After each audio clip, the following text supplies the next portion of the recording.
Halo, kembali berjumpa pada video kali ini menjelaskan materi mengenai sistem gerak pada tumbuhan, di mana yang menjadi tujuan pembelajaran di sini sebagai peserta didik diharapkan mampu untuk menjelaskan definisi dari gerak endonom, menjelaskan gerak hidroskopis, dan juga menjelaskan jenis-jenis gerak esionom. Oke, coba perhatikan gambar di bawah ini. Gambar yang pertama ini, yang kedua. Nah, menurut kamu, apakah tumbuhan juga bergerak? Bagian apa saja dari tumbuhan itu yang bergerak? Pernahkah kamu juga menyentuh daun putri malu? Apa yang terjadi jika daunnya ini disentuh? Oke, langsung saja ke bagian sistem gerak pada tumbuhan. Nah, salah satu ciri makhluk hidup itu adalah bergerak, di mana gerak yang terjadi pada tumbuhan merupakan gerak tumbuh atau pengaruh rangsangan. Jadi rangsangan yang diterima tumbuhan itu dapat berupa cahaya, gaya tarik bumi, zat kimia, air, suhu, dan sentuhan. Nah, berdasarkan asal datangnya rangsangan itu, gerak pada tumbuhan dibedakan menjadi 3. Ada yang disebut dengan gerak endonom, juga gerak hidroskopis, dan yang ketiga gerak esionom. Apa itu gerak endonom itu? Oke, langsung dibahas di sini. Nomor 1, gerak endonom yang lebih sering disebut autonom. Ini merupakan gerak pada tumbuhan yang dipengaruhi oleh faktor dari tubuh tumbuhan itu sendiri. Contoh, gerak pada Hydrilla verticillata. Ini merupakan gambar dari tumbuhan Hydrilla verticillata, di mana dalam tumbuhan Hydrilla verticillata ini terjadi yang namanya gerak siklosis. Oke, dalam gambar ini, jika kita mengamati daun tumbuhan Hydrilla verticillata ini, maka akan terlihat struktur seperti dinding tembok, yang di dalamnya terdapat ini butiran bulat berwarna hijau. Nah, struktur seperti tembok ini terdapat atau merupakan sel daunnya, di mana di dalam sel daun ini terdapat cairan yang disebut dengan sitoplasma. Nah, dalam sitoplasma ini terdapat butiran bulat warna hijau yang disebut dengan kloroflas. Jadi, bagaimana gerakan kloroflas ini?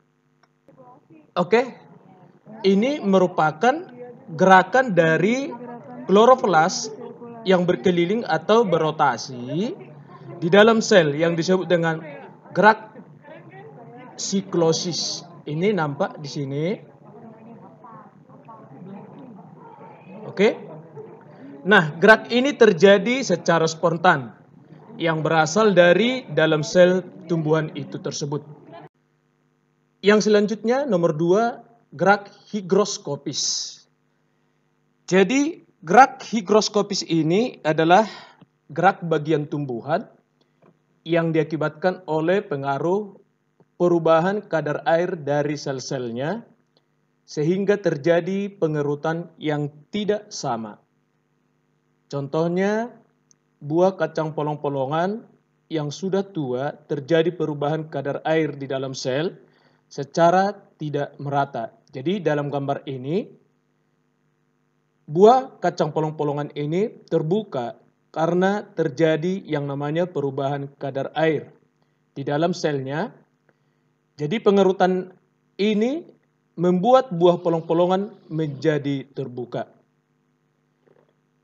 Selain membukanya buah polong-polongan, contoh gerak higroskopis juga membukanya dinding sporangium atau kotak spora tumbuhan paku.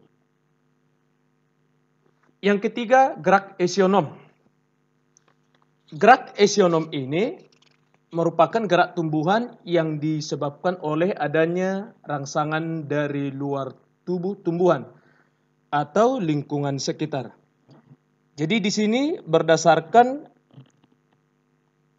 respon gerak yang dilakukan tumbuhan, jadi gerak esionom ini dapat dibedakan menjadi 3. Ada gerak tropisme, ada taksis, dan ada gerak nasti. Apa itu gerak tropisme itu? Ini merupakan gerak tumbuhan yang arah geraknya dipengaruhi oleh arah datangnya rangsang dari luar. Jadi, jika arah gerak tumbuhan yang mendekati arah datangnya rangsang, ini disebut dengan gerak trofisme positif.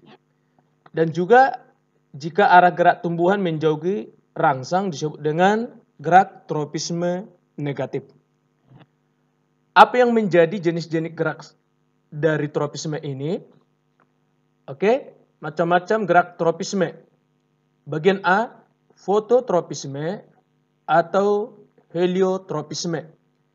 Ini merupakan gerak tumbuhan yang dipengaruhi oleh rangsangan cahaya. Jadi, tumbuhan yang arah tumbuhannya mendekati sumber cahaya, ini disebut dengan fototropisme positif, foto cahaya. Baru sebaliknya, tumbuhan yang arah tumbuhannya menjauhi sumber cahaya disebut fototropisme negatif. Selanjutnya, gerak geotropisme atau gravitotropisme. Ini merupakan gerak sebagian tubuh tumbuhan karena gaya gravitasi bumi. Contoh, gerak ujung akar ke arah bumi. Jadi gerak akar menuju ke pusat bumi ini disebut dengan gerak geotropisme positif. Sedangkan gerak batang menjauhi pusat bumi disebut gerak geotropisme yang negatif. Jadi dari gambar ini, akar ini menuju pusat bumi yang geotropisme positif, sedangkan pertumbuhan batang menjauhi pusat bumi ini disebut dengan geotropisme yang negatif. Yang selanjutnya, gerak hidrotropisme. Ini merupakan gerak sebagian tubuh tumbuhan karena rangsangan berupa air. Contoh, gerak bulu-bulu akar ke arah tanah dengan kandungan air tinggi. Misalnya pada gambar ini, akar ini menuju air. Dan pada animasi gambar ini, maka pertumbuhan akar akan mendekati atau menuju air di bagian ini. Yang selanjutnya, gerak tikmotropisme. Ini merupakan gerak bagian tumbuhan karena adanya pengaruh rangsang berupa persinggungan atau sentuhan satu sisi. Contoh, membelitnya sulur tanaman pada dahan atau ajir. Jadi pada gambar ini, membelitnya bagian anggur ke dalam kayu ini. Baru ada mentimun yang membelit dan juga ada sayur panjang yang membelit terhadap kayu yang sudah disediakan sebelumnya. Yang selanjutnya ada gerak kemotropisme. Ini merupakan gerak bagian tumbuhan karena rangsangan zat kimia. Jadi contohnya gerak ujung akar menuju ke tempat yang mengandung banyak mineral. Misalnya pada animasi gambar ini, pertumbuhan akar akan menuju mineral yang lebih banyak. Begitu juga dengan bagian animasi yang gambar ini, pertumbuhan akarnya menuju unsur hara atau pupuk atau zat kimia yang lebih banyak. Yang selanjutnya gerak taksis. Ini merupakan gerak pindah tempat seluruh bagian tumbuhan yang arahnya dipengaruhi oleh sumber rangsangan. Jadi taksis biasanya dilakukan oleh organisme bersel satu, misalnya pada Euglena viridis. Jadi apa saja yang termasuk pada gerak taksis ini? Ada yang disebut dengan fototaksis. Ini gerakan tubuh tumbuhan ke arah cahaya. Jadi contohnya bergeraknya euglena ke arah cahaya dan gerakan kloroplas pada spirogyra yang bergerak ke daerah yang terkena cahaya. Yang kedua, kemotaksis. Ini merupakan gerak taksis tumbuhan yang dipengaruhi oleh rangsangan berupa zat kimia. Contoh, gerakan spermatozoa, tumbuhan lumut, dan paku. Jadi, gerakan spermatozoa, tumbuhan lumut, dan paku di sini bereproduksi secara seksual. Akan menghasilkan sel kelamin jantan yang disebut dengan spermatozoid. Jadi, spermatozoid di sini akan bergerak menuju sel kelamin betina yang terdapat pada archegonium akibat tertarik oleh zat gula dan protein tertentu yang dihasilkan oleh archegonium. Nah, jadi pergerakan spermatozoid tersebut di sini merupakan contoh gerak yang disebut dengan kemotaksis. Yang selanjutnya, yang nomor 3, gerak nasti. Ini merupakan gerak menutup atau membukanya bagian dari tumbuhan karena adanya rangsang yang arahnya tidak dipengaruhi oleh arah datangnya rangsangan, tetapi ditentukan oleh tumbuhan itu sendiri. Apa saja yang termasuk gerak nasti itu? Ada yang disebut dengan seismonasti. Jadi, ini merupakan gerak sebagian tubuh tumbuhan karena getaran. Contohnya gerak daun putri malu karena digerakkan atau disentuh. Jadi di sini sesudah disentuh daun putri malu langsung tertutup. Yang selanjutnya niktinasti merupakan gerak sebagian tubuh tumbuhan karena malam hari atau gerak tidur. Contoh menutupnya daun tumbuhan polong-polongan, misalnya polong-polongan itu lamtoro, bunga merak, batai. Nah, ini terjadi pada sore hari menjelang malam hari. Di sini terjadi menutupnya daun lamtoro dan juga bunga merak. Baru fotonasti, ini merupakan gerak sebagian tubuh tumbuhan karena faktor cahaya.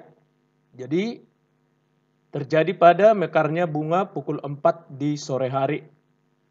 Baru selanjutnya termonasti merupakan gerak sebagian tubuh tumbuhan karena rangsangan suhu. Contohnya mekarnya bunga tulip pada musim panas. Baru ada haptonasti, ini merupakan gerak nasti yang terjadi pada tumbuhan insektivora yang disebabkan oleh sentuhan serangga. Contoh pada tumbuhan Dionaea muscipula. Nah, di sini bila ada lalat yang menyentuh bagian dalam daun, maka daun ini akan segera menutup sehingga lalat akan terperangkap di antara kedua belahan daun ini. Yang selanjutnya nasti kompleks. Nasti kompleks ini merupakan gerak pada tumbuhan yang disebabkan oleh beberapa faktor sekaligus. Misalnya pH air atau tanah, suhu, cahaya, air, zat kimia, kadar kalsium, dan karbon dioksida. Contoh nasti kompleks ini yaitu terjadi pada membuka dan menutupnya stomata pada daun. Nah, pada gambar ini, stomata terbuka jika tekanan turgor sel penutup tinggi dan menutup jika tekanan turgor pada sel penutupnya rendah. Nah, ketika air dari sel tetangga memasuki sel penutup, maka sel penutup ini akan memiliki tekanan turgor yang tinggi. Sementara itu, sel tetangga ini akan kehilangan air dan akan mengerut, sehingga akan menarik sel penutup ke belakang ini. Maka stomata akan terbuka. Nah, sebaliknya ketika air meninggalkan sel penutup dan menuju ke sel tetangga ini, maka tekanan turgor di dalam sel penutup ini akan menurun. Sementara itu, sel tetangga yang mengakumulasi lebih banyak air di sini akan menggelembung, sehingga akan mendorong sel penutup ke bagian depan. Maka stomata akan tertutup. Nah, jadi di sini menutupnya stomata akan menurunkan jumlah CO2 yang masuk ke dalam daun sehingga akan mengurangi laju fotosintesis. Jadi pada dasarnya proses membuka dan menutupnya stomata bertujuan untuk menjaga keseimbangan antara kehilangan air melalui transpirasi dengan pembentukan gula melalui fotosintesis. Jadi ini merupakan contoh nasti kompleks pada stomata daun. Oke, sampai di sini penjelasan mengenai gerak pada tumbuhan. Semoga apa yang telah dijelaskan dalam video kali ini dapat bermanfaat. Sekian dan terima kasih.